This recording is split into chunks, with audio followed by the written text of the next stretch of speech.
والحمد لله رب العالمين حمدا كثيرا طيبا مباركا فيه غير مكفي ولا مبدع ولا مستغنى عنه، وأشهد أن لا إله إلا الله وحده لا شريك له، وأشهد أن سيدنا ومولانا محمدا عبده ورسوله صلى الله تعالى عليه وعلى آله وعلى أصحابه وبارك وسلم تسليما كثيرا كثيرا، اما بعد۔ میرے عزیزو، کسی بھی قوم کا سب سے قیمتی سرمایہ اس کی نسل ہوتی، اس کی اولاد ہوتی ہے۔ جب کسی کی نسل، کسی کی اولاد وہ نکمی نااہل ہو جائے تو اصل وہ فقیر ہے۔ وہ ملک فقیر نہیں ہے جس کی نسل سمجھدار ہو، نیک ہو، عقل مند ہو۔ وہ ملک فقیر ہے، وہ قوم فقیر ہے، وہ ماں باپ فقیر ہیں جن کی اولاد نکمی ہو، نااہل ہو، بے وقوف ہو۔ کسی بھی ملک کی ترقی کا اور عظمتوں کا دار و مدار وہ آپ بچوں پر ہے۔ آپ کدھر کو جا رہے ہیں؟ اگر آپ کا رخ صحیح ہوگا تو ساری نسل پھلے گی، پھولے گی اور ساری دنیا کو چین ہوگا۔ اگر آپ کا رخ غلط ہوگا تو پھر ساری نسل میں ہلاکت، بے چینی، پریشانی آئے گی۔ تو انسان کی تعمیر، نسل کی تعمیر، یہ اتنا مشکل کام ہے کہ اللہ نے اس کے لیے 1.25 لاکھ نبی بھیجے۔ یہ کام عام انسانوں کے سپرد نہیں کیا، اللہ تعالیٰ نے اس کے لیے پاک معصوم نبیوں کا انتخاب کیا اور پھر ان کو انسانوں کی راہبری کا طریقہ سمجھایا۔ پھر اللہ نے ہمارے نبی پاک صلی اللہ علیہ وسلم کو آخری نبی بنا کر دین کو مکمل کیا، اور پھر اب اللہ نے ہمارے ذمہ کیا کہ ہر نسل، اگلی آنے والی نسل کو ایسی اچھی صفات دے کر دنیا سے جائیں کہ وہ لوگوں کے لیے راحت بنے۔ آپ تو بچے اور ہمارے بھی پیدائش سے پہلے ہی یہ ملک بنا۔ چند دن پہلے ہی ہمارے جنرل غلام محمد صاحب اور بریگیڈیئر اسلم نیاز صاحب بیٹھے ہوئے تھے تو یہ تقسیم کے وقت کی کہانی سنا رہے تھے۔ تو تھوڑی دیر کے بعد میں نہیں سن سکا، مجھے لگا جیسے میرا دل پھٹ جائے گا۔ ایسی انہوں نے کہانیاں سنائیں۔ یہ دنیا میں واحد ملک ہے جس کے بنیاد میں گارا اور سیمنٹ نہیں ہے، بلکہ 6 لاکھ انسانوں کی ہڈیاں ہیں جس پر اس ملک کو بنایا گیا۔ ہم تو لوکل لوگ ہیں، مہاجر نہیں ہیں، لہذا ہم نے وہ قربانی نہ دیکھی نہ چکھی۔ میرے والد صاحب کے ایک دوست تھے، وہ مہاجر تھے جالندھر کے۔ وہ کبھی کبھی ہمارے ڈیرے میں آیا کرتے تھے، بات کرتے تھے۔ تو ایک دن میں بھی بیٹھا تھا اور وہ یہ بات کر رہے تھے کہ جالندھر سے جب ہم نکلے ہیں پارٹیشن پر تو میرا سارا خاندان کٹ گیا، اکیلی جان لے کر نکلا، اور چھوٹی سی عمر بھی زیادہ نہیں تھی۔ تو دن میں چھپتا تھا کماد کے کھیت میں، اگست میں کماد اچھا خاصا بڑا ہو جاتا ہے، اور رات کو پھر میں سفر کرتا تھا اور مجھے کچھ پتہ نہیں میں کہاں جا رہا ہوں، میری کیا منزل ہے۔ مجھے صرف ایک فکر تھا کہ میں سکھوں کی تلوار سے بچ جاؤں۔ لہذا چلتے چلتے چلتے دریائے ستلج پہ پہنچ گیا۔ دریائے ستلج اس وقت میں جیتا جاگتا دریا تھا، اب تو وہ سو گیا بیچارہ کب کا۔ ہم تو اس کی ریت ہی دیکھ پائے، اس کی طغیانیت تو کبھی دیکھی کوئی نہ۔ یہ بہت بڑا دریا تھا۔ تو کہنے لگے میں ستلج پر پہنچا تو آگے پانی کی موت تھی، پیچھے تلوار کی موت تھی۔ تو میں نے کہا سکھوں کے ہاتھوں مرنے سے بہتر ہے میں پانی کی نظر ہو جاؤں۔ تیرنا آتا نہیں تھا۔ کہنے لگے ایک لکڑی اٹھائی، ایک لکڑی مل گئی، لکڑی اٹھائی اور پانی میں ڈالی۔ میں کہا یا اللہ زندگی ہے تو پار لگا دے۔ ادھر پاکستان شروع ہو رہا تھا۔ تو کہنے لگے جب میں تھوڑا سا اندر گیا تو میں کیا دیکھتا ہوں، سارا دریا لاشوں سے بھرا ہوا بہ رہا تھا۔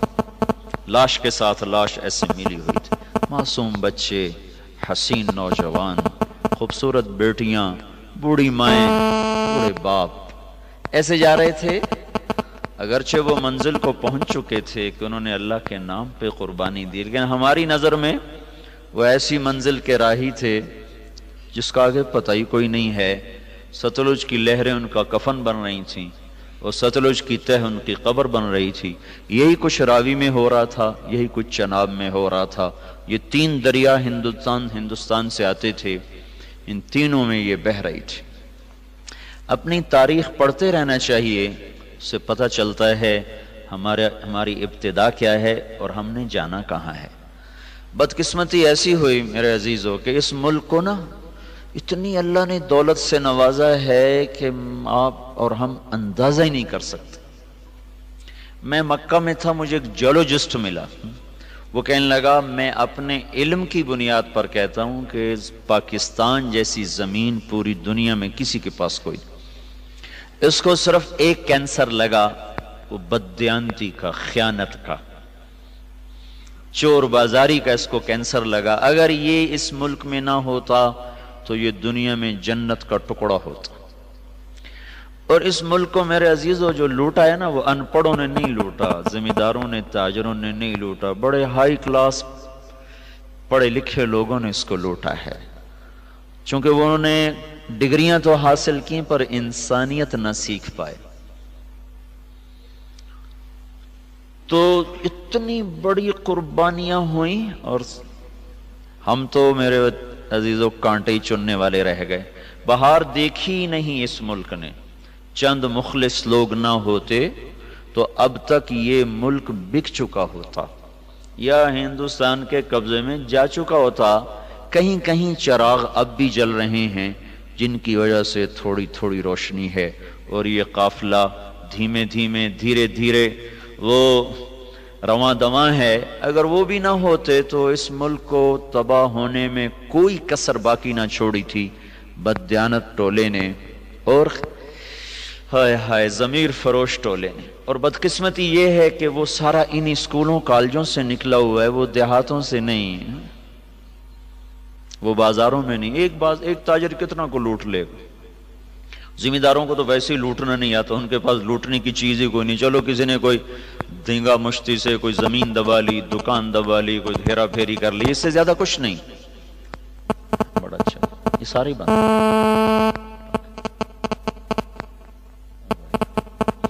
تو آپ ہمارا قیمتی سرمایہ ہو، آپ کا بننا سارے ملک کا بننا ہے، آپ کا بگڑ جانا سارے ملک کا بگڑ جانا ہے۔ تم ایک فرد نہیں ہو، ایک گھر کے نہیں ہو، پوری قوم کے ہو، پوری نسل کے ہو۔ ایک ادارہ جب کوئی، آپ بھی میں سے بچے آگے چل کے ادارے چلانے والے بنتے ہو، بڑے بڑے عہدوں پہ جاتے ہو، تو اگر آپ اللہ سے ڈرنے والے ہوگے تو لاکھوں انسان ہوں گے جو آپ کو ہاتھ اٹھا کے دعائیں دیں گے، اور اگر صرف آپ اپنے پیٹ پہ ہاتھ مارنے والے ہوں گے تو لاکھوں انسانوں کے منہ سے نوالے چھن جائیں گے اور لاکھوں انسانوں کے گھروں کے چراغ بجھ جائیں گے۔ آپ کے گھر میں گھی کے چراغ جلیں گے، لیکن کب تک؟ تو آپ ہمارا قیمتی سرمایہ ہو۔ میں آپ سے تقریر کرنے نہیں، آپ سے چند باتیں کر رہا ہوں۔ ہمارے بچے ہو، یہ دور میں نے بھی ہاسٹل لائف گزاری۔ 11 سال کی عمر تھی جب میرے والد صاحب نے مجھے لاہور میں سینٹرل ماڈل سکول ہوتا تھا، وہ بڑا اچھا سکول تھا، وہاں داخل کیا تھا۔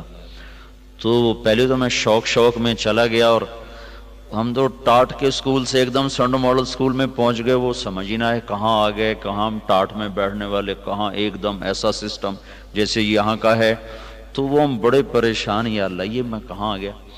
اور ادھر سے اداسی چڑھے، تو 2-3 دن کے بعد اداسی شروع ہو گئی۔ اب رضائی میں منہ دے کے روئی جائیں، یا اللہ۔ اب میں پہلے دن جو کلاس روم میں داخل ہوا، وہ سارے شہری لڑکے، ہم بالکل نپٹ دیہاتی۔ میں کو یا اللہ کوئی اور دیہاتی نظر آئے تو میں اس کے پاس بیٹھوں، یہ تو شہریوں سے ہمیں ویسے ہی ڈر لگتا تھا۔ تو میں نے سارے لڑکوں کو ایسے دیکھا، 6D میرا سیکشن تھا، اور محمد اشرف صاحب وہ میرے کلاس انچارج تھے۔ تو میں داخل ہونا، سہما پہلی دفعہ پتلون چڑھائی، وہ بھی کئی ادھر سے ڈھیلی، اور میں نے دیکھا، سب کو دیکھا۔ تو سب سے آخر میں نا ایک لڑکا ایسے کر کے بیٹھا تھا، ایسے، اور ایسے سے دیکھ رہا تھا سب کو، ڈرا ہوا نا۔ میں نے کہا یہ دیہاتی ہے، میری طرح کوئی پھنسا ہوا ہے، تو میں سیدھا اس کے پاس جا کے بیٹھا۔ اس دن اس سے دوستی لگی 1964، اور اب 41 سال ہو گئے، آج تک اس سے ہماری یاری نبھ رہی۔ وہ سرگودے کے میلا فیملی میں سے تھا۔ تو جب میں قریب پہنچا تو اس کو شہری لڑکے چھیڑ رہے تھے نا، اس کا ذرا ناک تھا کافی لمبا، تو اس کہتے چوہا، وہ کہتا توڑی ماں نو، اور چوہا کہتا توڑی بہن نو۔ تو مجھے پکا یقین ہو گیا کہ یہ جو گالیاں دے رہا ہے نا یہ بس میرا ہی برادری ہے۔ تو میں اس کے پاس جا کے بیٹھ گیا۔ تو اب اردو تو ہمیں آتی کوئی نہیں تھی، میں کہا کتھو دائیں، آندھا سرگود دے دا۔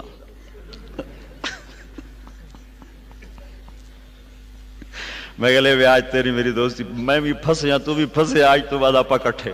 تو بس ایک ہی ڈیسک پہ ہم جو چلے، پھر ایک آدھ ہمارا سیکشن آگے جا کے بدلا، لیکن آج تک ہماری دوستی پکی ہے۔ تو آپ کو دیکھ کر مجھے اپنا وہ بچپن اور وہ ہاسٹل، وہ اسکول، وہ سارا کچھ ایسے جیسے ماضی کے پٹ سارے کھل گئے ہوں، اور گردش ایام نے پیچھے مجھے دھکا دے کر اپنے ہاسٹل میں پہنچا دیا ہو۔ آپ سب کو دیکھ کر وہ مجھے اپنا ماضی یاد آ رہا ہے۔ تو میں یہ آپ سے کہنے آیا تھا کہ اس زندگی گزارنے کے کچھ اصول ہیں۔ ایک نظریہ یونان کا تھا اس زندگی کے بارے میں کہ نہ اس کی کوئی ابتدا ہے نہ اس کی کوئی انتہا ہے، جو جیسے گزارے ٹھیک۔ یہ نظریہ 18ویں صدی میں آ کے دم توڑ گیا جب سائنس نے اس بات کو پروف کیا کہ نہیں، اس کی کوئی ابتدا بھی ہے اور کہیں اس کی انتہا بھی ہو جائے گی۔ یہ نیوٹن جب 1642 میں پیدا ہوا اور 1727 میں وہ مرا ہے، وہ سائنس کا نبی کہلاتا ہے، سائنس کا نبی، اس کو اللہ نے دیا۔ اور دیکھو بچوں، یہ علم جو ہے نا، یہ کسی کی وراثت نہیں، نہ مغرب کی نہ مشرق کی، جو محنت کرے گا اللہ اس کو دے دے گا۔ میں نے اس کے بارے میں پڑھا، وہ گھنٹوں ایسے لیٹا رہتا تھا، کئی گھنٹے ایسے لیٹا رہتا تھا، کئی گھنٹے۔ تو 5 منٹ نہیں ایسے لیٹ سکتے، کروڑ بدلتے ہیں۔ پھر ایک دم جو اس کے اندر خیالات جمع ہوتے، یہ کرسی پڑی ہوتی تھی، سامنے ٹیبل ہے، تو تیزی سے اٹھتا، کرسی پہ بیٹھنا بھی بھول جاتا، اور قلم اٹھا کے کھڑے ہو کر کئی گھنٹے لکھتا جاتا۔ تو اس کی محنت پر اللہ نے اس کو دنیا کا علم کا تھوڑا سا کھڑکیاں کھول دیں۔ تو یہ بات سامنے آئی کہ بھائی یہ شروع سے نہیں ہے، کہیں سے شروع ہوئی ہے۔ کہاں سے شروع ہوئی ہے، کس نے شروع کی ہے، یہ یہاں آ کے اٹک گئے، چونکہ ان کے سامنے نہ قرآن کا علم، نہ آخرت کا علم، نہ شریعت کا علم۔ تو کچھ ان کی جو ٹوٹی پھوٹی شریعت باقی ہے، اس میں اتنا وہاں بھائی اس کو خدا نے بنایا، اس کو اللہ نے بنایا۔ 1711 میں ایک سائنسدان پیدا ہوا جرمنی میں، ایڈورڈ ہیوم، وہ 1778 میں مرا ہے۔ تو نیوٹن نے یہ بتایا کہ یہ کائنات ایک سائنٹیفک طریقے سے چل رہی ہے، ایک آٹومیٹک سسٹم ہے جس کے تحت چل رہی۔ وہ خدا کا منکر نہیں تھا۔ ہیوم نے آ کر خدائی کا انکار کیا۔ انہوں نے کہا جب 2 اور 2 4 ہے تو کسی خدا کو ماننے کی کیا ضرورت ہے کہ اس نے 2 اور 2 کو 4 کیا؟ ہم دیکھ رہے ہیں سب کچھ آٹومیٹک ہو رہا ہے، کوئی خدا نہیں ہے۔ سب سے پہلے دہریت کا تصور اس شخص نے دیا کہ اللہ کوئی نہیں ہے، یہ سب خود بخود ہو رہا ہے، خود بخود ہو رہا ہے۔ پھر 1809 میں وہ ڈارون پیدا ہوا۔ اس کی تھیوری میں نے جا کے ساری دیکھی، اس کا میوزیم ہے پورا لندن میں، اس کا پورا میوزیم ہے، سارا میں نے جا کے دیکھا۔ اس نے ایک اور ہی شوشہ چھوڑ دیا، ان کا ایک سیل پانی کے کہیں کنارے کہیں سے آ گیا، کیسے آ گیا، وہ بڑھتے بڑھتے بڑھتے یہ سب کچھ بن گیا، یہ انسان بن گیا، یہ پہاڑ بن گئے، پتھر بن گئے۔ اس میں بھی کوئی نیکی بدی کا کوئی تصور نہیں ہے، آٹومیٹک پیدا ہوا، لہذا چلو بے ٹھیک، خود بخود ہو گیا، جو مرضی کرو، جو مرضی کرو۔ ایک تصور اسلام نے دیا، اور بھی بہت سے نظریات ہیں، میں نے صرف مثال کے طور پر آپ کو بتا دیا۔ ایک تصور اسلام نے دیا، اور بڑے خوبصورت انداز میں اللہ نے پہلے ہم سے سوال کیا، بولو بھائی، ام خلقوا من غیر الشیء، تم خود بخود پیدا ہو گئے ہو؟ اپنے آپ بن گئے ہو، یہ ڈارون تھیوری، ایک سیل اپنے آپ بن گیا، اور یہ ان پڑھ سائنسدانوں کی تھیوری کہ یہ ایک دم وہ سیل مختلف شکلیں بدلتا ہو، اپنے آپ ہی ایسے سب کچھ ہوتا چلا گیا۔ تو اللہ اس کو سوالیہ انداز میں 1400 سال پہلے کہہ رہا ہے کہ 1400 برس کے بعد ایسے پاگل لوگ آئیں گے، تو اللہ کہتا ہے ام خلقوا من غیر شیء، بولو بھائی تم خود بخود بنے ہو؟ تو اس کا جواب تو آج کی سائنس نے دے دیا ہے کہ نہیں، خود بخود تو نہیں بنی۔ پھر اللہ دوسرا سوال کرتا ہے ام ہم الخالقون، کیا تم اپنے خالق خود ہو؟ اب تو نے اپنے آپ کو خود بنایا ہے؟ اس کا جواب بھی نفی میں ہے، ہم نے اپنے آپ کو خود کہاں بنایا، ہمیں تو 4 سال کی عمر میں پتہ چلا کہ ہمارا کوئی وجود ہے۔ تو اللہ تیسرا سوال کرتا ہے ام خلق السماوات والارض، یہ زمین آسمان تم نے بنایا ہے؟ دیکھتے نہیں کیسے ترتیب سے ہے، ایک تھیوری ہے نا پھر آپ پہ ہی بن گیا، خود بخود بن گیا۔ اس نظریے کو بھی سائنس نے آ کر 1948 میں غلط ثابت کیا۔ 1929 میں کیلیفورنیا میں ایک سائنسدان تھا، وہ دیکھ رہا تھا تو اس نے پہلی دفعہ دیکھا کہ ایک بڑے منظم ردم کے ساتھ یہ ساری کائنات ایسے پھیل رہی ہے اور ان میں بڑا ایک ربط ہے، بہت طاقتور ربط ہے، وہ فاصلوں کا تناسب ہے۔ پھر اس پر انہوں نے مزید تحقیق کرتے 1948 میں وہ اس نتیجے پر پہنچے کہ یہ کائنات زیرو سے بنی ہے، ایک دھماکے سے بنی ہے، دھماکے سے۔ میں ساہیوال میں تھا، ایک بچہ آیا میرے پاس FSC کا، اس کے کان پر کا ہیڈ فون سا تھا، کہا جی یہ انٹرنیٹ سے جڑا ہوا ہے، اس وقت 700 لڑکے آپ کی بات سنیں گے جو آپ مجھ سے کریں گے۔ ایک یہودی ہم سے تل ابیب سے سوال کر رہا ہے کہ بگ بینگ کے بارے میں تمہارے قرآن میں کوئی بات ہے کہ یہ کائنات ایک دھماکے سے وجود میں آئی؟ کیا تمہارے دین میں کوئی اس کے بارے میں دلیل روشنی ہے؟ تو اگر ہے تو مجھے بتاؤ، تو پھر میں مسلمان ہو جاؤں۔ میں نے کہا پہلی بات یہ بچے کہ ہمارا قرآن سائنس کی تصدیق کرنے نہیں آیا اور سائنس کو جھٹلانے نہیں آیا، ہمارا قرآن ہدایت کے لیے آیا ہے، زندگی گزارنے کا طریقہ بتاتا ہے۔ کہیں کہیں وہ دنیا کی چیزوں کو ٹچ کرتا ہے، جہاں وہ ٹچ کرتا ہے وہ ایسا صحیح ٹچ کرتا ہے کہ پھر اسے کوئی چیلنج نہیں کر سکتا۔ تو اشارہ ہم قیاس کر سکتے ہیں کہ اس سے اشارہ ہوتا ہے کہ اللہ تعالیٰ کہتے ہیں حی افلا یؤمنون، یہ جو میرے منکر ہیں ان کو پتہ نہیں ہے کہ زمین آسمان ایک ملا ہوا مادہ تھا، ایک ملا ہوا رتق ہوتا ہے، چیز اس طرح آپس میں مل جائے کہ پھر اسے جدا نہ کیا جا سکے، جیسے گوشت الگ ہے، سبزی الگ ہے، نمک الگ ہے، مرچ الگ ہے، جب ہم اس کو سالن بناتے ہیں تو ہر چیز مکس ہو کر اب نمک مرچ ہلدی اس میں سے نہیں نکل سکتی، اس کو عربی میں کہتے ہیں رتق، کانتا رتقن، یہ سب کچھ ملا ہوا تھا، اور فتق اس کو الگ الگ کر دیں، ففتقناہما، پھر ہم نے اس کو پھاڑا اور اس کو دھماکے کے ساتھ ہم نے اس کو پھیلانا شروع کیا۔ اثر کے بعد وہ آیا، کہنے لگا جی وہ یہودی مسلمان ہو گیا، اس وقت سن کے چلا گیا، پھر اثر کے بعد اس نے آ کر مجھے بتایا کہ وہ مسلمان ہو گیا۔ تو ہمارے پاس یہ نظریہ نہیں ہے کہ آپ ہی بن گئے، ہمارے پاس یہ نظریہ کہ اس کو اللہ نے بنایا ہے اور ایک نظام کے ساتھ۔ اچھا، پھر ایک پال ڈیوس سائنسدان تھا آسٹریلیا کا، اس نے پھر ایک اور بات ثابت کی کہ کوئی بنانے والا ہے، خود نہیں بنا، اس نے ڈارون کو غلط ثابت کیا۔ اور دوسرے جو دہریے، بہت سے دہریے سائنسدان تھے اب بھی ہیں، ان سب کی بات کو اس نے غلط ثابت کیا کہ یہ دھماکہ کسی نے کیا ہے، خود نہیں ہوا، کہ ہر دھماکے کے بعد تخریب ہوتی ہے، دھماکے سے تو تخریب ہوتی ہے نا، نہ کہ تعمیر۔ اگر میں جا کے ابھی اپنے مسجد میں کہوں کہ ہم وہ بیٹھے تھے لارنس کالج کی مسجد میں، وہاں ہوا دھماکہ، ہر لڑکا اڑتا ہوا اپنے بیڈ پہ جا کے بیٹھ گیا اور پرنسپل جا کر اڑتے ہوئے اپنے آفس کی سیٹ میں فٹ ہو گئے۔ کوئی مانے گا اس کو؟ مول صاحب پاگل ہو گئے ہیں، کسی بات کبھی دھماکہ بھی ایسے منظم طریقے سے ہوا؟ دھماکے سے تو توڑ پھوڑ ہوتی ہے، نہ کہ اس سے کوئی شکل وجود میں آتی ہے یا کوئی تعمیر وجود میں آتی ہے۔ یہ کائنات میں واحد دھماکہ ہے جس نے اتنے خوبصورت انداز میں کائنات کو وجود دیا کہ کوئی یہ ماننے پہ تیار نہیں ہے کہ یہ دھماکہ اتنا عقل مند تھا۔ دھماکہ تو پاگل پن ہوتا ہے نا، ٹھا ہوئی اور یہ ادھر گیا وہ ادھر گیا۔ تو اس نے نا پھر ایک سیکنڈ کو نا 1000 حصوں میں تو تقسیم کیا جا سکتا ہے، 1000 سے آگے پھر وہ تقسیم نہیں ہوتا۔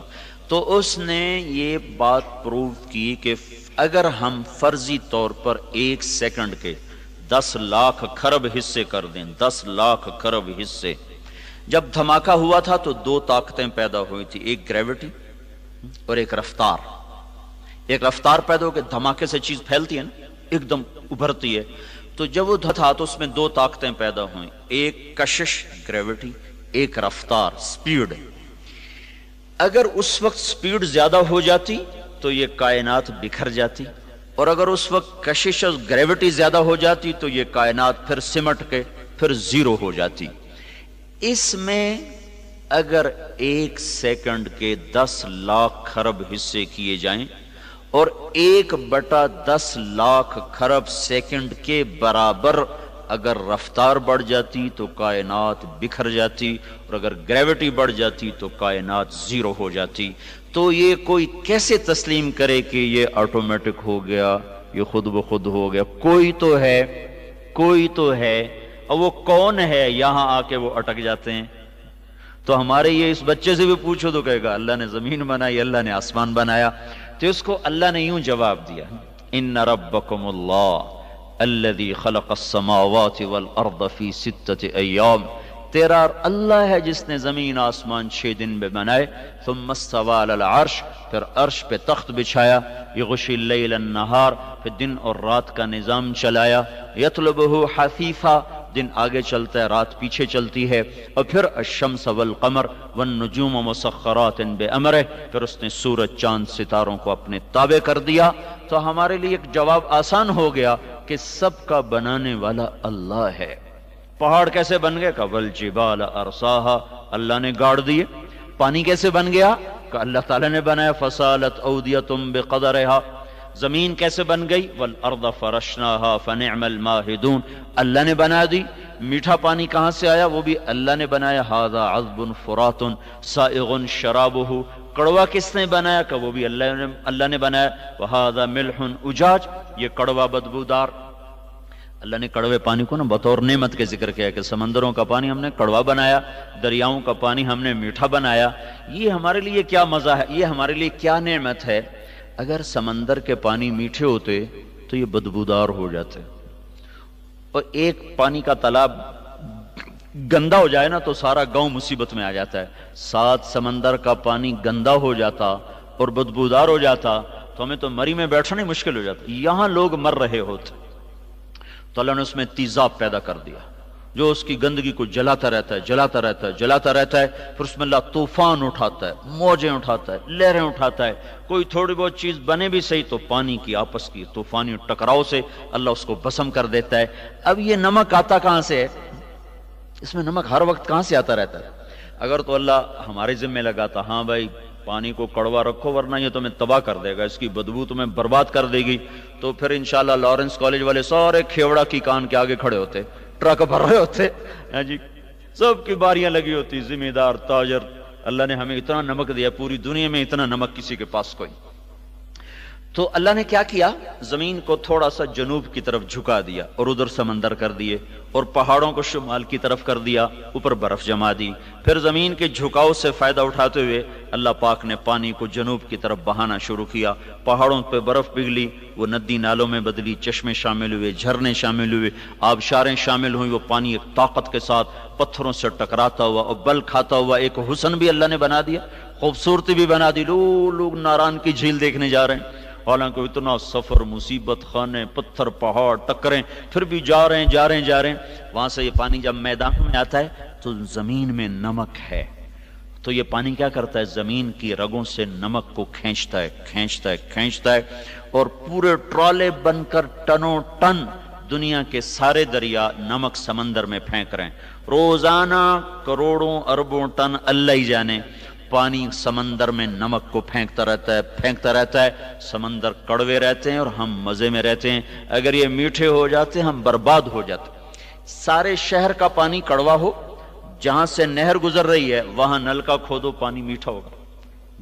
فیصل آباد میں میری رہائش ہے، میرا علاقہ خانوال ہے، رہائش میری فیصل آباد، تو وہاں سارے شہر کا پانی گندا ہے، اس میں سے ایک نہر گزر رہی ہے، اس نہر کے دونوں طرف جتنے نلکے ہیں سب کا پانی میٹھا، چونکہ پانی بہتا رہتا ہے اور اس کے اندر کے نمک کو کھینچ کے آگے چلتا رہتا ہے چلتا رہتا ہے چلتا رہتا ہے۔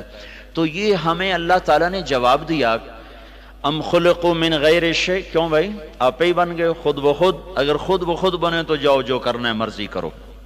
نہیں اللہ خود بخود تو نہیں بنے، ہیچ چیزیں خود بخود چیزیں نشد، ہیچ آہن خنجرے تیغے نشد، ہیچ حلوائی نشد استاذ کار، تا غلام شکر ریزے نشد، مولوی ہرگز نشد مولا روم، تا غلام شمس تبریزے نشد۔ کوئی چیز خود بخود تو ہے نہیں۔ تو پھر اللہ تعالیٰ ہم سے کہتا ہے پتہ تو کرو تمہیں کس نے بنایا ہے، یہ بہت بڑا زندگی کا سوال ہے، تمہیں کس نے بنایا، تمہیں کون موت دیتا ہے، تم کیوں پیدا ہوتے ہو، تم کہاں جا رہے ہو؟ یہ علم میرے بچوں کالجوں سکولوں میں نہیں پڑھایا جا رہا۔ یہ علم اللہ نے بطور مسلمان کے ہم پر فرض قرار دیا، اور پھر اللہ تعالیٰ نے قرآن کے ذریعے سے حدیث پاک کے ذریعے سے اسے محفوظ کر دیا۔ تو زندگی کا سفر شروع کرنے سے پہلے یہ طے کرو کہ تم نے زندگی گزارنے کیسی ہے۔ تم اچھے ڈاکٹر بنو، اچھے انجینئر بنو، اچھے سائنسدان بنو، یہ ہماری ضرورت ہے، لیکن تم اچھے انسان بنو، اچھے مسلمان بنو، یہ تمہاری زندگی کا مقصد ہے۔ تمہارے اس اچھا بننے پر ہماری زندگی کا دار و مدار۔ ایک ڈاکٹر آئے ہیں میو ہاسپٹل کے، وہ ایم ایس ہیں، پہلے بھی ایم ایس آئے، سارے ہسپتال میں دوائیاں فری تقسیم ہونے لگ گئیں، ہر مریض کا علاج فری ہو رہا ہے۔ ساری دنیا میں ایسا نہیں ہو رہا، ساری دنیا میں ایسا نہیں ہو رہا۔ اور میو ہاسپٹل کے 18 آپریشن تھیٹر ہیں، سب میں دوا مفت جاری، ایک سستی سے سستی دوا سے لے کر 1 لاکھ کی دوا مفت ایک مریض پہ لگ رہی ہے کہ ایک ڈاکٹر صحیح انسان آ گیا۔ اور اس نے جتنا پیسہ، میں نے اس سے پوچھا، میرا دوست ہے، میں نے کہا اتنے پیسے کہاں سے خرچ کر رہے ہو؟ کہا جو حکومت فنڈ دیتی اسی سے خرچ کر رہا ہوں۔ اور کہنے لگے مزے کی بات بتاؤں، پہلے 1 روپے کی دوائی مریض کو نہیں ملتی تھی اور خرچہ زیادہ تھا، اور اب تمام ہاسپٹل کو دوا فری جا رہی ہے، اور ہر سال کے آخر میں 5 کروڑ 6 کروڑ ہمیں بچ رہا ہے۔ ہر شے فری کر کے 6 کروڑ 7 کروڑ بچ رہا ہے، اور اس وقت ہر شے پیسے پہ تھی اور پیسے گھٹتے تھے کہ ایک انسان، ایک صحیح مسلمان اللہ سے ڈرنے والا ہے۔ اب میں نے اس سے سارے ہاسپٹل کا راؤنڈ کیا، باہر بیٹھے غریب لوگ جھولیاں اٹھا اٹھا کے اس کو دعائیں کر رہے تھے۔ اور پہلے کیا ہوتا تھا کہ ڈاکٹر کہتے یہ دوا لاؤ، وہ بھاگ کے جاتے، پھر کہتے یہ دوا لاؤ، اندر مریض اسٹریچر پر پڑا ہوا ہے، اس کا پیٹ چیرا ہوا ہے، وہ بھاگ کے جاتے، پھر وہ دوا لاتے، جب پیسے ختم ہو جاتے تو پھر عورت اپنے کان کی بالیاں اتار کے دیتی، ہاتھ کی چوڑیاں اتار کے دیتی اور دوا لے کر آتی، اور پھر بھی دوا پوری نہ ہوتی اور مریض اسٹریچر پر ہی مر جاتے تھے۔ اور اب 5000 کا ٹیکہ دل کے اٹیک کا ہوتا ہے، ایمرجنسی میں کوئی ہارٹ اٹیک کا پیشنٹ آ جائے، مالدار آ جائے، غریب آئے، اس کو وہ ٹیکہ مفت لگایا جاتا ہے انہی پیسوں میں کہ ایک اللہ سے ڈرنے والا ڈاکٹر آ گیا۔ تو ہم یہ چاہتے ہیں کہ آپ اپنے جو آپ کی لائن آپ اللہ تعالیٰ آپ کے نصیب میں کرے، ڈاکٹر، انجینئر، سائنسدان اور اچھا افسر، جو بھی آپ بنے، لیکن پہلے آپ اچھے مسلمان بنے تاکہ آپ کسی کا درد محسوس کر سکیں۔ ایک بہت بڑا ڈاکٹر تھا، پہلا نیورو سرجن پاکستان کا، پہلا نیورو سرجن کراچی کا تھا۔ اس کے پاس ایک شخص آیا، کہا جی ایک مریض ایکسیڈنٹل میں نے اٹھا کے اس کو ایمرجنسی میں لایا ہوں، آپ برائے مہربانی اس کو دیکھ لیں۔ تو اس ڈاکٹر نے کہا پہلے میری فیس رکھو پھر میں دیکھنے جاؤں گا۔ اس نے کہا میں تو راہگیر ہوں، مسافر ہوں، میرے جیب میں پیسے نہیں ہیں، تو آپ تسلی رکھیں میں آپ کو پیسے دے دوں گا، نوجوان ہے بالکل، آپ برائے مہربانی دیکھ لیں۔ اس کے سر میں چوٹ آئی، کہیں پہلے میری فیس رکھو میں پھر جاؤں گا۔ یہ تکرار ہو رہا ہے، وہ نہیں مان رہا، تو آخر اس نے کہا اچھا یہ میری چابی گاڑی کی آپ کی ہو گئی، میں آپ کی فیس آپ کو ادا کر کے اپنی گاڑی کی چابی لے جاؤں گا، گاڑی آپ کے گھر چھوڑ جاؤں گا۔ ٹھیک، گاڑی میں بٹھا کے جب پہنچے تو آگے ڈاکٹر صاحب کا اپنا بیٹا اور مر چکا تھا۔ اور ایک ہی بیٹا تھا، ایک ہی بیٹا، اور وہ مر چکا تھا. ڈاکٹر صاحب پاگل ہو گئے. جس کے لیے کمایا تھا وہی ہاتھوں میں چلا گیا. تو وہ ڈاکٹر زیادہ تھے، انسان کم تھے، تو اپنے ہی بیٹے کو مار دیا. اور ایک انسان آیا، مسلمان آیا، تو اس نے سارے ہاسپٹل میں دوائیں فری کر دی اور الٹا پیسہ بچا کے دیا گورنمنٹ کو. تو اس وقت میرے عزیزو جو باہر ہو رہا ہے نا، سوائے اس کے کہ پیسہ اکٹھا کرو، پیسہ اکٹھا کرو، اس کے سوا اور کچھ نہیں ہو رہا. تو دیکھو، تم اللہ سے ڈرنے والے بنو، اللہ کے خوف سے اپنے شعبوں میں چلو، تو اللہ تمہیں عزت دے گا. تمہارے مقدر کا رزق کہیں نہیں جاتا. تو اللہ تعالی ہم سے پوچھتا ہے، خود بخود پیدا ہوئے؟ نہیں. اپنے خالق خود ہو؟ نہیں. زمین آسمان تم نے بنایا؟ نہیں. تو پھر پتہ تو کرو ہے کون؟ تو اللہ نے جواب دیا، وہ اللہ ہے. اب دوسرا سوال پیدا ہوتا ہے، مجھے کیوں پیدا کیا، میں کیوں آیا ہوں؟ تو اس کا بھی اللہ نے جواب دیا، وما خلقت الجن والانس الا لیعبدون. تم اس لیے آئے ہو کہ میرے بندے بن جاؤ. تیسرا سوال ہے کہ اللہ، یہ موت کیوں آ جاتی ہے؟ موت کیا چیز ہے؟ اس کے 200 جواب لکھے پڑے ہیں سائنس کی کتابوں میں. 200 جواب. موت کیا ہے؟ حین موتھا واللتی لم تمت فی منامہا. اللہ ہے جو جسم میں سے روح کو نکال لیتا ہے اور انسان مر جاتا ہے. ایسا طاقتور جواب کہ کوئی اس کو چیلنج نہیں کر سکتا. موت کیوں آتی ہے؟ اللہ روح نکالتا ہے. موت کے بعد کیا ہوگا؟ اس کا جواب بھی دنیا میں کسی کے پاس کوئی نہیں. ساری دنیا کے عقل والے کہتے ہیں ہیہات ہیہات لما توعدون. قرآن اس کو خود بتا رہا ہے، ہیہات ہیہات لما توعدون. موت کے بعد کچھ نہیں ہے، کچھ نہیں ہے، بھائی یہی موج میلہ کر لو، ناچ لو، گا لو، یہی ہے جو کچھ ہے، آگے کچھ نہیں. ان ہی الا حیاتنا الدنیا، یہی دنیا کی زندگی ہے. وما نحن بمبعوثین، موت کے بعد کوئی زندگی نہیں. لیکن ہمارے اللہ نے جواب دیا کہ نہیں، فإنما هي زجرة واحدة فإذا هم بالساہرة. ایک آواز سے تمہیں ماروں گا اور اسی آواز سے تمہیں اٹھاؤں گا اور تم میرے سامنے کھڑے ہوگے، اور پھر فریق فی الجنت و فریق فی السعیر. ایک کو جنت کا فیصلہ کروں گا، ایک کے لیے آگ کا فیصلہ کروں گا. تو یہ بھی اللہ نے ہمیں دیا. اب میرے بچوں، ہمارے سامنے صرف یہی نہیں کہ ہم نے کمانا ہے یا ہم نے ڈاکٹر بننا ہے، بیوروکریٹ بننا ہے، 22ویں گریڈ تک پہنچنا ہے. آئے ہائے، ایک ہمارے تھے والد صاحب کے دوست زمیندار، ان کا بیٹے نے نا ٹاپ کیا. اس میں ٹاپ کیا بلکہ سارے ریکارڈ توڑے. وہ CSS کے ایگزامینیشن میں نا ٹاپ کیا اور سارے ریکارڈ پچھلے توڑے. تو ان کے والد سے ملاقات ہوئی نا، تو کہنے لگے انشاءاللہ میرے بیٹے نے سیکٹری بننا ہی بننا ہے. اتنے خوش. وہ افسر تو بڑا بن گیا. کچھ عرصہ پہلے فرمانے لگے، جس بیٹے کی خاطر سب کچھ قربان کیا، اسی بیٹے نے مجھے ذبح کر دیا. وہ CSS میں تو ٹاپ کر گیا، لیکن وہ انسان نہ بنا.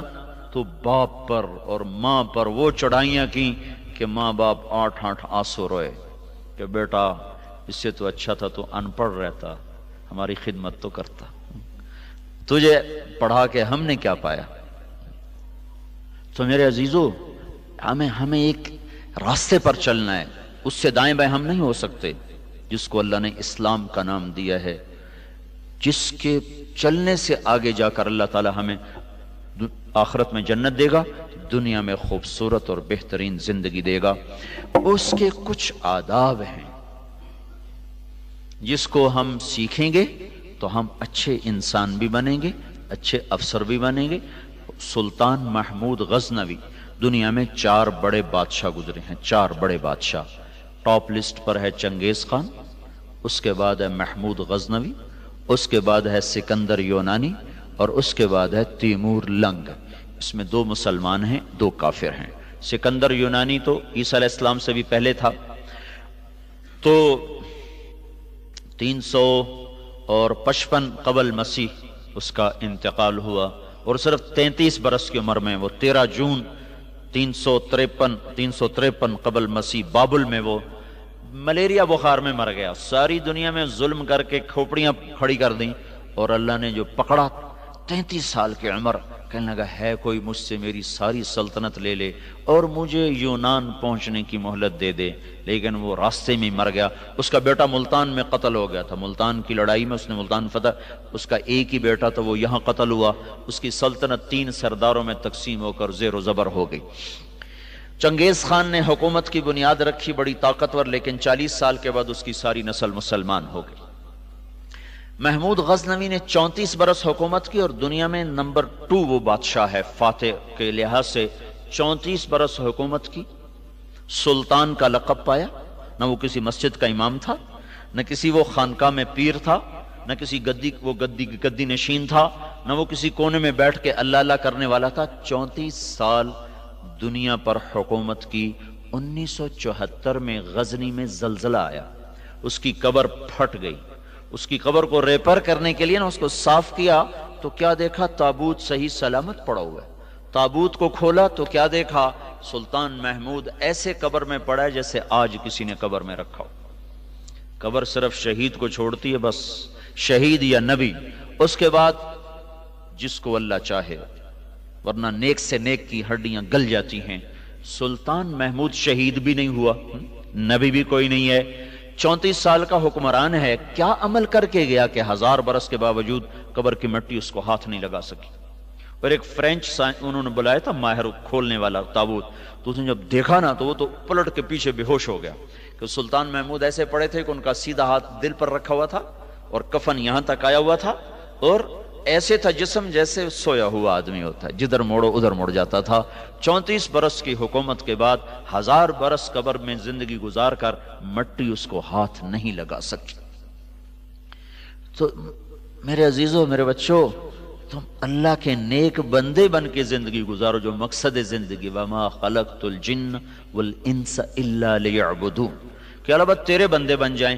اللہ کے بندے بننے کے لیے چند باتیں ہیں جس کو سورہ لقمان میں اللہ تعالیٰ نے باپ کی حیثیت سے، استاد کی حیثیت سے بچے سے بات کرتے ہوئے ہمیں سبق دیا ہے۔ یہ ہر ٹیچر کو، ہر پرنسپل کو، ہر استاد کو یہ رکوع یاد ہونا چاہیے، اور ہر بچے کو بھی یاد ہونا چاہیے۔ وَإِذْ قَالَ لُقْمَانُ لِابْنِهِ وَهُوَ يَعِظُهُ، جب لقمان نے اپنے بچے کو نصیحت کی۔ اللہ نے ہمیں یہ نصیحت کیوں سنائی ہے؟ کہ تم اپنی نسل کو ان بنیادوں پر اٹھاؤ گے۔ وہ کیا ہے؟ پہلی نصیحت کیا ہے؟ یا بنیا لا تشرک باللہ، میرے بیٹے شرک نہ کرنا، لا الہ الا اللہ، اللہ کے سوا کوئی معبود نہیں ہے، اللہ کے سوا کوئی کام کرنے والا نہیں ہے، اللہ کے سوا کسی کے ہاتھ میں کچھ نہیں۔ جب تم ٹوٹ کر دل سے مانگو گے اللہ غیب سے کرے گا۔ مجھے ایک بچپن کا واقعہ یاد آ گیا۔ مجھے بچپن میں نا کہانیاں پڑھنے کا شوق زیادہ تھا اور سکول کی کتابیں پڑھنے کا شوق تھا ہی کوئی، تو میری اس میں بڑی پٹائی ہوتی تھی۔ جب بھی وہ میں پکڑا جاتا تو میں کوئی نہ کوئی کہانی کی کتاب پڑھ رہا ہوتا تھا، تو ماں نے زیادہ مارا، ابا نے کم مارا۔ تو وہ ہر کہانی کو ایک کتاب کے آگے نا اگلی کتاب کا اشتہار ہوتا تھا۔ تو میں تمہیں کیا بتاؤں، وہ اگلی کتاب کا میں نے اشتہار پڑھا تو میں کہوں اب میں خرید بھی نہیں سکتا ہوں، کہہ بھی نہیں سکتا ہوں، کہوں گا تو پٹائی ہوگی۔ اور وہاں ہمارا قصبہ تلمبا، وہاں وہ ملتی، ملتان سے ارے ملتی نہیں تھی، ملتان ہم سے 60 میل دور، اور جانے کا کوئی سوال ہی نہیں پیدا ہوتا۔ تو میں روزانہ جب سکول جاتا نا تو میں کہتا یا اللہ کسی جن کو بھیج جو بک سٹال سے کتاب اٹھائے میری ٹیبل پہ رکھ دے۔ یہ میں جاتے جاتے دعا کرتا، تو جب سکول سے چھٹی ہوئی تو میں کہتا یا اللہ کسی جن کو بھیج دے جو بک سٹال سے کتاب اٹھائے اور میری ٹیبل پہ رکھ دے، نہ میری ماں کو پتہ چلے نہ میرے باپ کو پتہ چلے۔ آپ یقین مانو میں نے 1 مہینہ یہ دعا مانگی، روز، چھوٹا سا بچہ میں، 6-7 سال میری عمر، 8 سال، میں دعا مانگتا جاتا، دعا مانگتا تھا۔ اللہ کی قسم ایک دن میں آیا تو میرے ٹیبل پر وہ کتاب پڑی ہوئی تھی۔ میرے ماں باپ تو لے کے دے نہیں سکتے، وہ تو الٹا مجھ سے میری پٹائی کرتے تھے۔ ایک دفعہ میں نے چوری چھپے کتابیں خریدی، مجھے بڑی پٹائی ہوئی تھی میری، وہ کتابیں بھی چھن گئی اور پٹائی بھی نقد ہوئی۔ تو میں ماں باپ سے تو کہہ نہیں سکتا تھا۔ تو 1 مہینے کے بعد میں کیا دیکھتا ہوں کہ میرے ٹیبل کے اوپر وہ کتاب پڑی ہو، میری ماں قریب سے گزری، میرا تو دل نیچے چلا گیا، میں نے کہا ادھر اس کی نظر پڑ گئی تو پھر پٹائی ہوگی۔ جو میں تھوڑا سا آگے میں نے جھپٹا مار کے کتاب اٹھو، بھاگ گیا باہر، پھر اس کو چھپایا، پھر قسطوں میں اس کو پڑھا۔ یہ لا الہ الا اللہ، جب تم اللہ پر اعتماد کر کے ہاتھ اٹھاؤ گے تو اللہ کبھی تمہارے ہاتھ خالی نہ بھیجو۔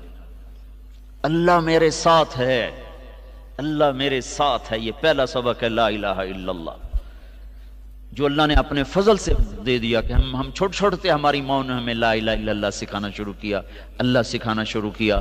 تو کسی بھی مسلمان بچے بچی بڑے چھوٹے کے لیے زندگی کا سب سے پہلا سبق ہے کہ اس کا تعلق اللہ سے ہو، وہ اللہ کی عظمت ہیبت سے اس کا دل بھر جائے۔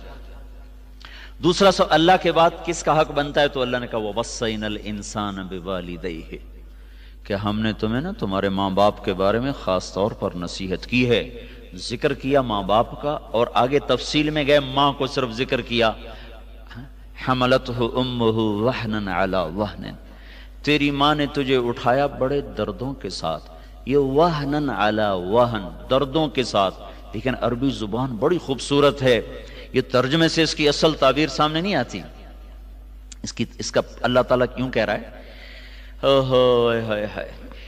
یہ ہے نا میری ہتھیلی، اس پر آپ چیزیں رکھ دو، تو جب یہ جگہ پر ہو جائے گی نا تو اس کے بعد رکھنے کی جگہ کوئی نہیں اس کے اوپر، تو اب اس کے اوپر چیزیں رکھی جائیں گی، اوپر رکھی جائیں گی اسے۔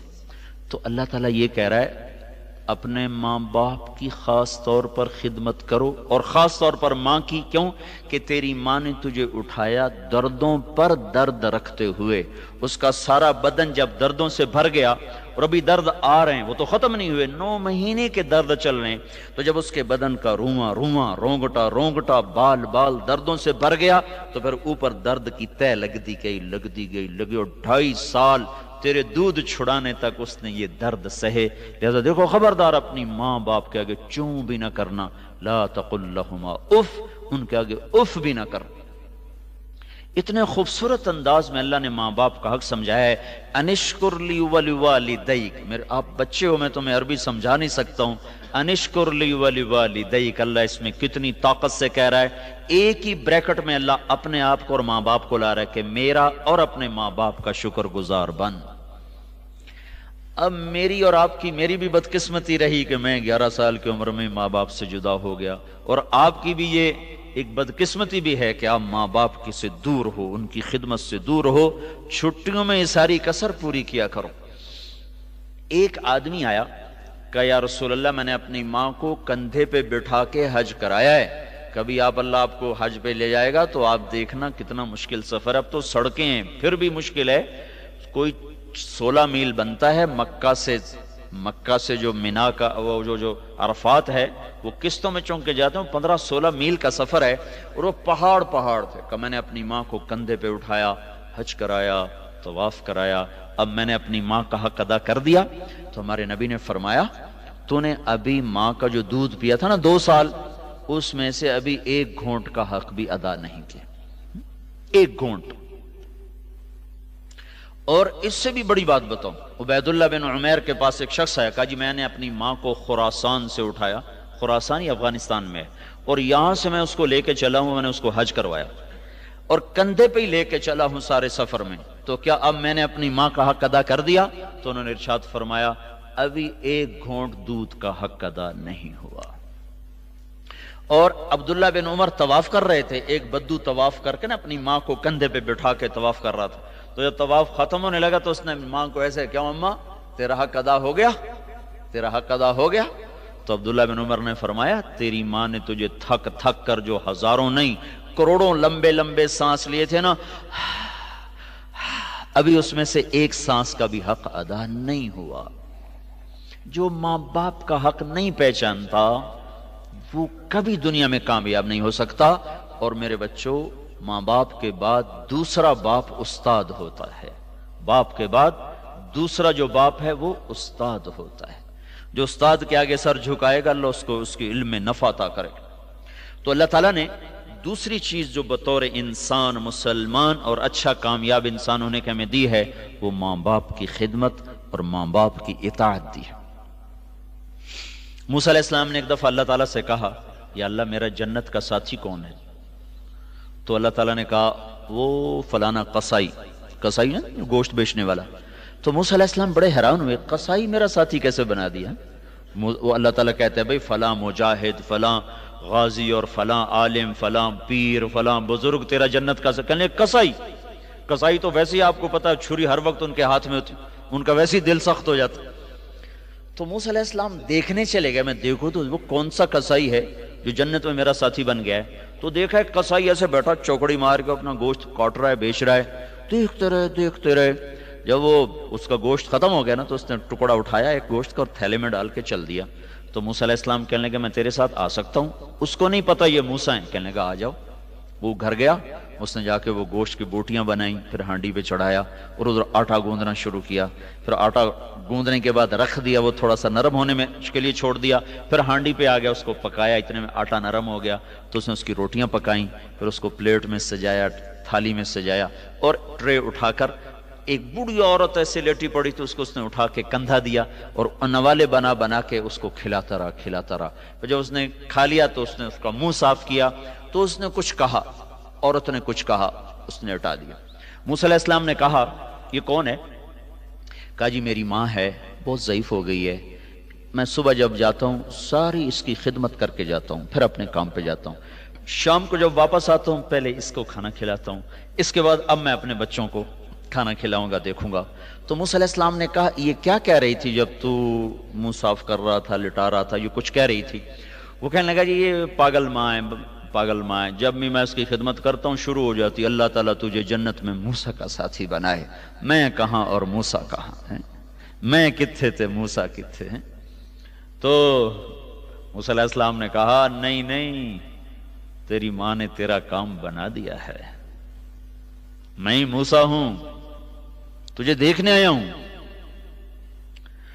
تو میرے عزیزو، ہم بھی بس اللہ معاف کرے، مجھے بھی یاد آیا جب پیسے ختم ہوتے تھے نا اسی وقت ہی میں خط لکھا کرتا تھا، اتنے پیسے بھیج دیں۔ تو ایک دن میرے باپ کہنے لگے بیٹا بس جب پیسے ختم ہوتے ہیں تو اسی وقت ہی خط لکھتا ہے، آگے پیچھے تو کبھی تو میں خط لکھا ہی نہیں ہے۔ تو میرا خیال ہے تم بھی ایسا ہی کرتے ہوگے، جب پیسے ختم ہوتے ہوں گے پھر خط لکھتے ہوگے۔ تو اگر تم ان کی خدمت اب تو کرنی، ان کو ہر ہفتے خط لکھو، ہر ہفتے نہیں لکھتے ہو ہر 2 ہفتے کے بعد خط لکھو، ان کا حال پوچھو، اپنا حال دو، اپنے ماں باپ کے لیے دعا کرو۔ مجھے ایک نوجوان ملا، بڑا ذمہ دار کا بیٹا، کہنے لگا مولانا میری آج تک کوئی دعا رد نہیں ہوئی، میں جو دعا مانگتا ہوں قبول ہو جاتی۔ میں نے کہا تمہارے پاس کیا نسخہ ہے بھائی، ہمیں بھی بتا دو۔ کہا جی میں ایک تو روزانہ اپنے ماں باپ کو رات کو جب وہ سوتے ہیں نا تو اپنے باپ کو بھی دباتا ہوں، اپنی ماں کو بھی دباتا ہوں، اور جب مجھے کوئی دعا مانگنی ہوتی ہے تو ان کو دبا کر پھر ان کے قدموں میں بیٹھ جاتا ہوں، پہلے اپنے باپ کے پاؤں اپنے منہ پہ ملتا ہوں اور اس کو چومتا ہوں، پھر ماں کے پاؤں اپنے منہ پہ ایسے ملتا ہوں، پھر چومتا ہوں، پھر ان کے قدموں کے نیچے بیٹھ کے دعا کرتا ہوں، میری آج تک کوئی دعا رد نہیں ہوئی۔ تو میرے عزیزو، ماں باپ کے فرما بردار بننا، ان کو دکھ نہ دینا، ہمیں پتہ نہیں تھا، جب پتہ چلا تو وہ مر گئے، چلے گئے، اب میں ان کو واپس نہیں لا سکتا ہوں۔ تمہارے اللہ کرے زندہ ہوں تو تم ان کی خدمت کر لینا، تمہیں اتنے تمہارے نصیب جاگیں گے کہ یہ ڈگریاں وگریوں سے کچھ بھی نہیں ملنے کا۔ اگر تم نے ماں باپ کی دعا لے لی تو اس پر جو ملنے والا ہے وہ تمہاری اگلی نسلیں بھی اس سے فائدہ اٹھائیں۔ کبھی بد دعا نہ لینا، کبھی ان کی ہائے نہ لینا، ایسی کسی استاد کی بد دعا نہ لینا، کسی استاد کا دل نہ دکھانا، ورنہ تم جو پڑھ رہے ہو نا سارا بے برکت ہو جائے گا۔ استاد بھی باپ کا درجہ رکھتا ہے، چاہے وہ اچھا یا برا، یہ اس کا اپنا عمل ہے۔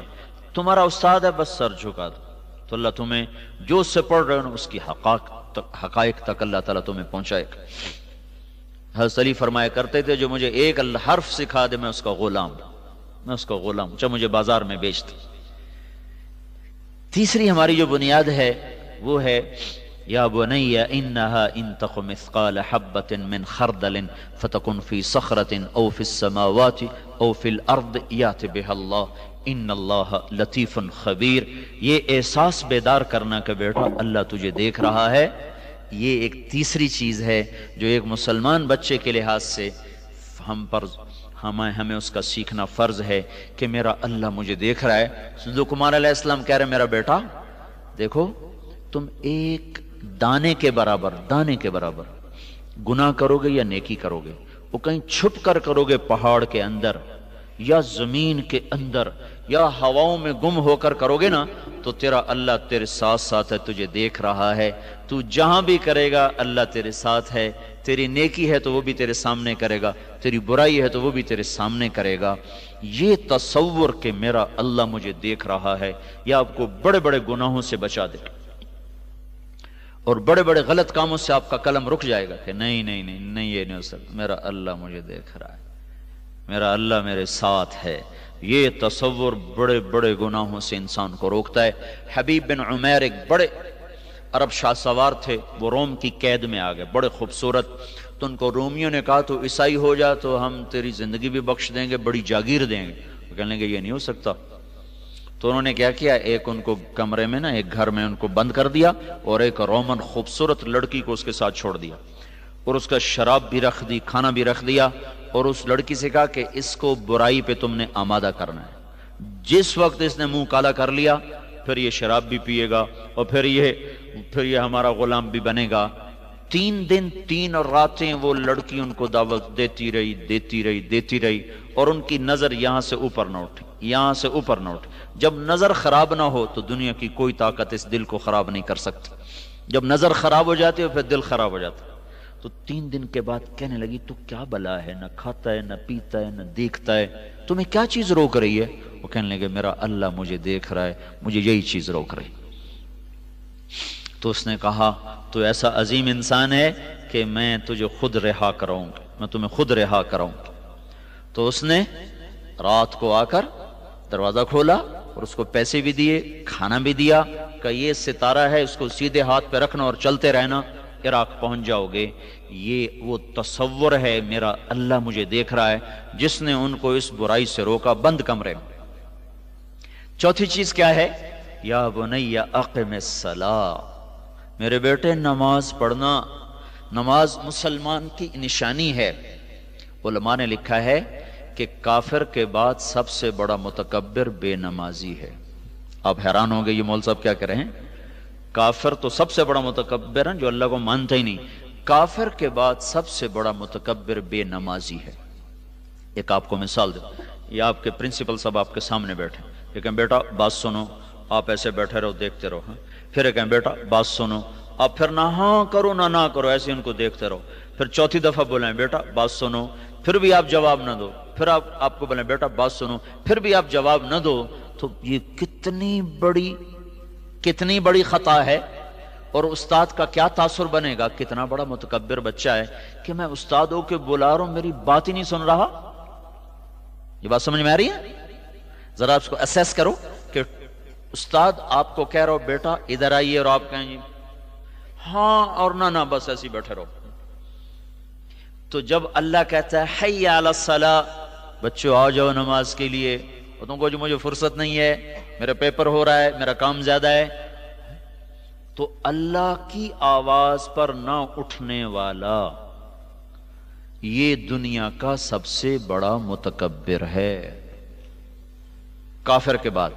اور ایک اور بات اللہ کے نبی نے فرمائی الجفا کل الجفا، ظالم ہے بہت بڑا ظالم۔ کون یا رسول اللہ کا جو اذان سنے اور نماز کو نہ جائے۔ تو ہماری میرے بچوں پہچان ہے نماز۔ ایک اور آپ کو اپنی زندگی کا واقعہ سنو، مجھے نا پڑھنے کا اتنا شوق نہیں تھا، باپ کے دھکے سے پڑھ رہا تھا، ذہن میں یہ تھا زمین تو ہے، نہ بھی پڑھے تو روٹی تو ملے گی۔ تو ہمارا پیپر تھا بایولوجی کا، نہ زولوجی کا پیپر تھا۔ اب میں نے تو پڑھا، پیپر ہو گیا تھا، اللہ نے حافظہ مجھے اچھا دیا تھا، میں تھوڑا سا پڑھتا تھا مجھے یاد ہو جاتا تھا، تو میں کہیں فیل نہیں ہوا۔ تو وہ آ گیا پریکٹیکل، اب پریکٹیکل کا مجھے پتہ ہی کھ نہیں ہے۔ تو جمعے کا دن تھا، میں ویسے نماز کو نہیں پڑھتا تھا، اس دن میں بڑے اہتمام سے نماز پڑھنے کے لیے گیا۔ پھر میں نے کہا یا اللہ 5 بجے میرا ہونا ہے پریکٹیکل، جو کچھ آنا ہے نا مجھے خواب میں دکھا دے، تیری بڑی مہربانی۔ میں نے پڑھا کوئی نہیں، ہاں جی، میں نے بڑے رو کے دعا مانگی۔ جمعے کا دن ویسی قبولیت کا ہوتا ہے، جمعے کی نماز پڑھ کے آیا اور میں نے وہ کتاب رکھی اپنے ساتھ اور سو گیا۔ ہاں جی، جو میں سویا تو میں نے خواب میں دیکھا کہ میں لیبارٹری میں بیٹھا ہوں اور ہمارے سامنے خرگوش رکھے جا رہے ہیں، اس کے بعد ایگزامینر آیا اور اس نے 4 سوال لکھائے. ایک سوال تو مجھے آج بھی یاد ہے کہ اس کی ڈسیکشن کرو اور اس کا ڈائجسٹو سسٹم وہ ظاہر کرو. اگلے 3 سوال مجھے یاد نہیں، وہ اس نے لکھا ہے. ایک دم میری آنکھ کھلی، میں نے ایک دم کتاب اٹھائی، 4 سوالوں کو دیکھا اور جا کر بیٹھا. جو ہی میں داخل ہوا نا تو ہمارے سامنے خرگوش آنے شروع ہو گئے. میں نے کہا لے بھائی پہلی بات سچی ہو گئی، خواب کا پہلا حصہ سچا ہو گیا. پھر اس کے بعد وہ میرے الٹے ہاتھ سے میرے خواب میں ایگزامینر اندر داخل ہوئے تھے خواب میں، اسی طرح الٹے ہاتھ سے وہ اندر آئے اور انہوں نے 4 سوال لکھائے، وہی جو میں نے خواب میں دیکھے تھے. اور میں تو پہلی رٹا لگا چکا تھا، ٹھکا ٹک سب سے پہلے فارغ ہو کر نکلنے والا میں تھا. نماز ایسی دولت ہے، کبھی نہ پڑھی اور اس دن اپنی ضرورت سے پڑھی، اللہ نے پھر بھی سن لیا. اور اگر مستقل پڑھو گے تو پھر اللہ کیسا خوش ہوگا، کیسا راضی ہوگا. تو نماز کا نہ پڑھنا میرے بچوں یہ سب سے بڑا تکبر ہے، وہ سب سے بڑا ظلم ہے کہ جس خالق نے مجھے پیدا کیا اس کو ہی سجدہ نہ کرو. 5ویں چیز ہے وَأْمُرْ بِالْمَعْرُوفِ وَانْهَ عَنِ الْمُنْكَرِ، کہ بھلائی کی دعوت دو اور برائی سے روکو. یہ مسلمان بطور مسلمان یہ ہماری پہچان ہے کہ ہم اچھی باتوں کی دعوت دیتے ہیں، بری باتوں سے روکتے ہیں. چونکہ اب نبی کوئی نہیں آنا نا، اب ہماری ذمہ ہے. ہم اپنے گھر میں بیٹھتے ہیں، میرا بچہ اس اسکول پڑھتا تھا بڑے سے چھوٹا، تو وہ گھر میں بات ہوتی وہ سنتا، تو اس کا جو تھا نا ساتھ سیٹ پہ بیٹھنے والا، اس کے گھر میں ڈش تھی. اس وقت ڈش آیا تھا اور یہ اس وقت یہ کیبل وغیرہ تو تھا نہیں، ڈش. تو یہ روز میرا بچہ گھر میں سنتا کچھ باتیں، تو اس کی دوستی تھی، تو اس نے بتایا کہ ہمارے گھر میں ڈش ہے. انہوں نے کہا جو ڈش دیکھتا ہے نا اس میں گندی چیزیں ہوتی ہیں، اس سے اللہ تعالیٰ گناہ دیتے ہیں. آج تم جا کر نا اوپر چھت پہ چڑھ کے نا ڈش توڑ دینا. وہ دونوں کی عمر تھی 5 سال کے، تو 7 سال. تو اگلے دن وہ کہنے لگا، وہ بیٹا میرا کہا کہ آج میرے دوست کی نا بڑی پٹائی ہوئی. میں نے کہا کس نے کی؟ کہا اس کے ابو نے کی. کہا کیوں کی؟ کہا میں نے اس کو کہا تھا اویس تم نے جاتی جا کے نا ڈش توڑ دینی. تو چپ کر کے اوپر گیا اور اینٹ اٹھا کے ساری ڈش توڑ دی. اور ٹی وی آن کیا تو وہ چلا نہیں، پتہ چلا کہ اس نے توڑ دیا. باپ نے خوب اس کی پٹائی کی. تو گھر میں سنی ہوئی بات کو بچہ آگے نقل کر رہا ہے اپنی سطح کے مطابق. تو میرے بچوں ایک ہمارا یہ کام ہے کہ ہم مسجد کی دعوت دیں، گانے کی دعوت نہ دیں، سچ کی دعوت دیں، جھوٹ کی دعوت نہ دیں، محبت کی دعوت دیں، نفرت کی دعوت نہ دیں. یہ اس امت کا سبق ہے، زندگی کا سبق ہے. وَأَمْرُ بِالْمَعْرُوفِ وَانْهَ عَنِ الْمُنْكَرِ. 6ٹھی چیز ہے وَاصْبِرْ عَلَى مَا أَصَابَكَ. بچوں یہ زندگی بڑی تلخ ہے، یہاں خوشیاں تلاش کرنا جو ہے نا بے وقوفی ہے. یہاں یہ سمجھو اگر کوئی خوشی مل گئی تو اللہ تیرا شکر ہے. جیسے سفر میں تازہ روٹی اچھی روٹی مل گئی تو یا اللہ شکر ہے، ورنہ ہم تصور لے کر نکلتے ہیں کہ ٹھنڈا سالن ملے گا، ٹھنڈی روٹی ملے گی، ٹھنڈی چائے ملے گی. کہیں کوئی اچھی مل گئی تو یا اللہ تیرا شکر ہے. اس دنیا کا ڈیزائن ایسا ہے کہ اس میں دکھ زیادہ ہیں اور راحتیں کم ہیں، اور اس میں غم زیادہ ہیں اور خوشیاں کم ہیں. تو یہاں اس سبق کے بغیر یہ زندگی گزر نہ سکے گی. وَاصْبِرْ عَلَى مَا أَصَابَكَ. بیٹا صبر سیکھنا، کبھی بے صبر نہ ہونا. جب تم صبر سیکھ کے مرو گے نا تو اللہ قیامت کے دن اعلان کرے گا صبر والے آ جاؤ. تو چھوٹی سی جماعت کھڑی ہوگی، اللہ تعالیٰ کہے گا چلے جاؤ جنت میں، تمہارا کوئی حساب کتاب نہیں، یہ بغیر حساب کے جنت میں چلے جائیں گے. 7ویں چیز ہے زندگی میں جو سب سے اہم چیز ہے وہ ہے وَلَا تُصَعِّرْ خَدَّكَ لِلنَّاسِ وَلَا تَمْشِ فِي الْأَرْضِ مَرَحًا إِنَّ اللَّهَ لَا يُحِبُّ كُلَّ مُخْتَالٍ فَخُورٍ وَاقْصِدْ فِي مَشْيِكَ وَاغْضُضْ مِنْ صَوْتِكَ إِنَّ أَنْكَرَ الْأَصْوَاتِ لَصَوْتُ الْحَمِيرِ. اس چیپٹر کو، اس مضمون کو اللہ تعالیٰ نے سب سے زیادہ جگہ دی، سب سے آخر میں ذکر کیا ہے. اس سارے کا خلاصہ یہ ہے کہ بیٹا اپنے اخلاق اچھے رکھنا. اس ساری 6 سطروں کا خلاصہ یہ، بیٹا اخلاق اچھے رکھنا. اور میرے بچوں اخلاق اتنا مشکل کام ہے کہ زندگی کا سب سے مشکل سبق ہے اچھے اخلاق بنانا. تو اللہ نے اس کو سب سے آخر میں ذکر کیا.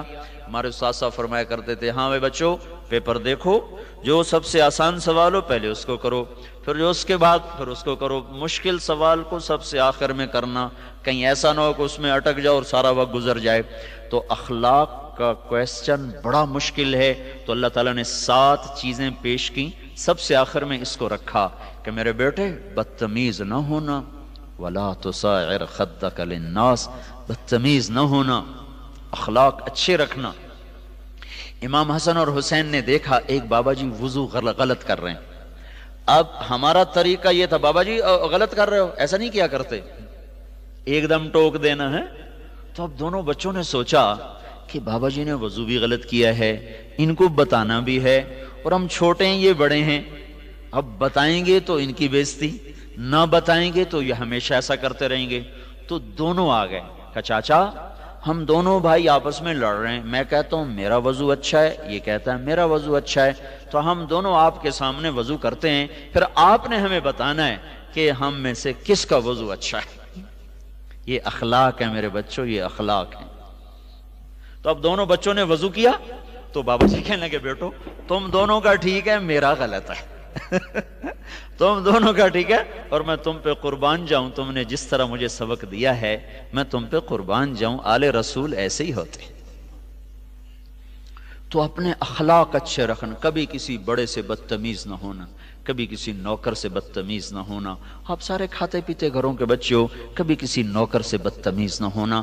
اللہ کے نبی نے آخری وصیت کی تھی، آخری وصیت، اور آخری وصیت ہمیشہ بڑی قیمتی ہوتی ہے، الصلاۃ وما ملکت ایمانکم، اس کے بعد آپ نہیں بولے تھے اور اللہ کے پاس چلے گئے تھے، میری امت ایک نماز نہ چھوڑنا، ایک نوکروں سے بدتمیزی نہ کرنا۔ یہ جو لوگ ہوتے ہیں نا، ڈرائیور نے تھوڑی سی گاڑی لگا دی، تیری مانو تیری بہن، اپنے ہاتھ سے لگ جائے کہتے او ہو، جب اپنے ہاتھ سے لگے کہتے او ہو، ڈرائیور سے لگ جائے تیری مانو تیری بہن، اپنے ہاتھ سے جتنی مرضی اٹھا ہو جائے او ہو یار گڈی لگ گئی، اور ڈرائیور سے لگ جائے تو نہ اس کی ماں چھوڑیں گے نہ بہن چھوڑیں گے۔ تو اس کو میرے نبی نے کہا تھا میری امت نوکروں سے غریبوں سے بدتمیز نہ ہونا، اچھا سلوک کرنا۔ یہ چیپٹر بڑا مشکل ہے جی، میں نے نمازی بڑے دیکھے، روزے دار بڑے دیکھے، پر گالی نہ نکالنے والا دیکھا ہی کوئی، بڑے حاجی دیکھے، بڑے عمرے والے دیکھے، پر میں نے آج تک نہیں دیکھا جو گالیاں نہ دیتا۔ تو یہ اخلاق، یہ زبان کے ساتھ بڑا تعلق ہے اخلاق کا۔ تو میرے بچوں اس زبان کو احتیاط سے استعمال کرنا۔ لقمان علیہ السلام کا فرمان ہے کہ میں کبھی چپ رہنے پہ نہیں پچھتایا، جب بھی پچھتایا اپنے بول پر ہی پچھتایا۔ تو اس لیے نا اپنے غصے کو پینا، ابھی سے اس کی پریکٹس کرو۔ بعض طبیعت ہوتے جلدی سے غصہ آ جاتا ہے، میرا بڑے سے چھوٹا جو بیٹا ہے اس کی یہ نیچر ہے، وہ ایک دم غصے میں پھٹتا ہے۔ تو میں سب سے زیادہ اپنے گھر میں بچوں کو اس بات پہ زور، بچوں اپنے اخلاق ٹھیک کرو، تمہاری نماز کی سستی کوئی بات نہیں، کل کو ٹھیک ہو جائے گی، تم ہوش میں آؤ گے، 5 وقت کے نمازی بن جاؤ گے، لیکن تمہارے اخلاق آج ٹھیک ہونے چاہیے، آج ٹھیک نہ ہوئے تو پھر موت تک یہ ٹھیک نہ ہو سکی۔ تو اس پر میں بڑا ان کو زور لگاتا ہوں۔ تو وہ ماشاءاللہ بہت کم ہو چکا ہے، 70% اس میں وہ چیز ختم ہو چکی۔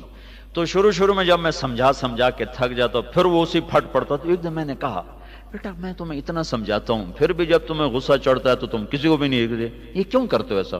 کہا بابا مجھے آپ کی باتیں تو یاد ہوتی ہیں لیکن اب غصہ چڑھتا ہے نا، تو جب میں چپ ہوتا ہوں تو پھر میرے یہاں سینے میں ایسے ایسے ہونے لگتا ہے، ایسے ایسے، پھر میں نہ بولوں تو پھر میرا گزارا نہیں ہوتا، وہ یوں ہونے لگتا ہے، یوں ایسے۔ تو یہ جو یوں ہوتا ہے نا، اس کو تم تھوڑا سا دبا لو گے نا پھر تم ایک عظیم انسان بن جاؤ گے۔ تو یہ چند صفات ہیں جو قرآن نے بتائی ہیں، جو بچوں کے اندر ہونی چاہیے، جو ٹیچر ماں باپ کے ذمہ ہیں بچوں میں پیدا کریں۔ اس کو میرے بچوں اللہ سے مانگ کر سیکھو اور کرو۔ آپ ایک گھر کے افراد ہو، ہم آج تک جو ہاسٹل میں زندگی گزری، اس وقت جو دوستیاں لگیں وہ آج تک سلامت ہیں، وہ آج تک زندہ ہیں۔ حالانکہ میں تو ایک دم بائی چانس ہی اللہ کے فضل سے، میں تو میڈیکل میں جوائن کر رہا تھا کہ مجھے 3 دن کے لیے میرا ایک دوست جماعت میں لے گیا، وہیں سے میرے 4 مہینے ہو گئے، پھر میرا سارا ٹریک بدل گیا، پھر میں رائمنڈ کے مدرسے میں داخل ہو گیا، پھر میں نے وہاں تعلیم حاصل کی۔ میرے دوست کوئی کسی طرف چلا گیا، کوئی کسی طرف، لیکن جن سے ہاسٹل میں اچھا وقت گزرا تھا وہ آج بھی یاد ہیں، آج بھی ان سے تعلق ہے، آج بھی ان کے لیے دعا کے لیے ہاتھ اٹھتا ہے۔ تو یہ دن بڑے اچھے ہوتے ہیں، پیار محبت